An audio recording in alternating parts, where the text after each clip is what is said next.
সকালবেলায় ফোন খুলতেই দেখলাম বড়দি ভাই হোয়াটসঅ্যাপে দুটো ছবি পাঠিয়েছে। এই ছবি দুটো পাঠিয়ে বলল, দেখ এই ইয়াররিংটা বেশ দেখতে না? তোকে যে ইয়াররিংয়ের ছবিটা পাঠালাম, দেখ তো তুই করতে পারিস কি না।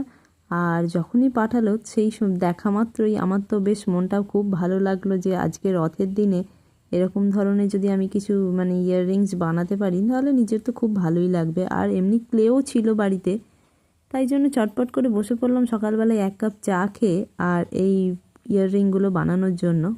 এই ইয়াররিংটা বানানোর জন্য আমার কোনো কৃতিত্ব নেই, কিন্তু যে দিদিভাই প্রথমে ইয়াররিংটা বানিয়েছিল তার ভিডিওটা কিন্তু আমি খুব ভালোভাবে ফলো করেছিলাম।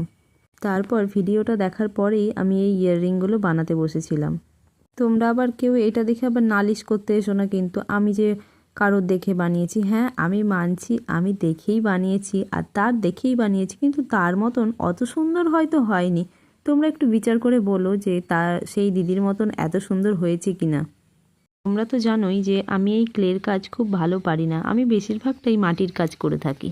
যে এই ইয়াররিংটা প্রথম তৈরি করেছে তাকেই আমি গুরু মনে করে তার দেখেই এই ইয়াররিংটা বানানোর চেষ্টা করেছি। হ্যাঁ, কথায় কথায় কিন্তু ইয়াররিংটা অনেকটাই রেডি হয়ে গেছে, তাই না? আর বাকি ছিল এই ছোট্ট দুটো মাছের ছানা, আর এই মাছের ছানা দুটো রেডি হয়ে গেলেই শুকিয়ে নেওয়ার পর কালার করার জন্য পুরোটাই কিন্তু রেডি হয়ে যাবে। মাছের ছানা দুটো তৈরি হয়ে যাওয়ার পরে এগুলোকে কিছুক্ষণ শুকোতে দেবো। শুকিয়ে যাওয়ার পর ঠিক এরকম দেখতে লাগছিল। তারপরে তো কালার করার পালা। কালার করার ভিডিওটা সম্পূর্ণটা দেখালাম না, এক্কেবারে গোটাটাই নকল করা হয়ে যাবে, ব্যাপারটা খুব বাজে দেখাবে। আর এই দেখো কালার করার পর ঠিক এরকম দেখতে লাগছিল। আর নিচে যে এই বলগুলো ঝুলছিল এইগুলো লাগিয়ে দেওয়ার পরে আর মুখের মধ্যে এই মাছ ছানাটাকে লাগিয়ে দিলেই তারপরে আমার ইয়াররিং রেডি। কেমন হয়েছে জানিও কিন্তু।